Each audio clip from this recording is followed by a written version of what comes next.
Ito pala yung nag-viral na kanta ng ating kababayan na nasa Saudi, na si Melody in Saudi, na umabot lang naman ng 11 million views. Gusto mong malaman kung bakit? Tara pakinggan natin kung bakit ito nag-viral na siguradong maraming makaka-relate dito.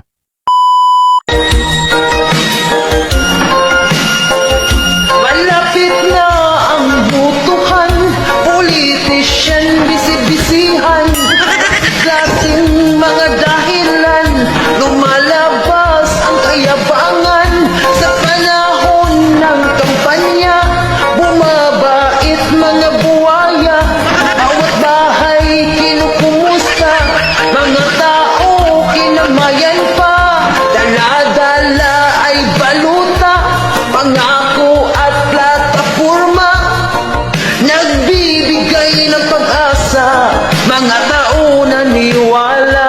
Kaya pala nag-viral ang video niya kasi bukod sa maganda ang boses ni Melody, may laman at patama talaga ang iniba niyang lyrics ng kantang Usok by Asin.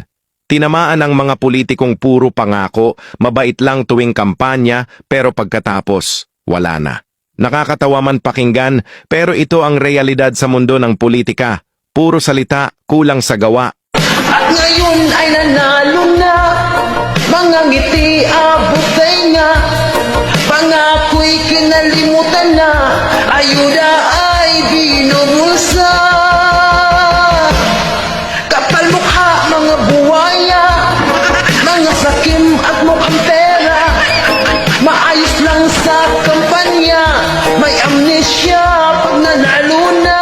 Tama naman ang sinabi sa kanta, ngayong nanalo na, ang ngiti nila abot langit pero ang mga pangako, parang bulang naglaho. Ayuda? Bawas na? Baka naibulsa na yung iba. Sabi pa sa lyrics, makakapal na ang mukha ng mga buwaya at pera lang ang habol. Totoo naman ito, kasi sa ngayon negosyo na ang politika para sa iba. Pero hindi lahat. Dala-dala ay baluta, pangako at plataporma, nagbibigay ng pag-asa, mga tao naniwala. At ngayon ay nanalo na, mga ngiti abot nga, pangako'y kinalimutan na, ayuda ay binubulsa. Sa huli, nasa kamay pa rin natin ang tunay na pagbabago.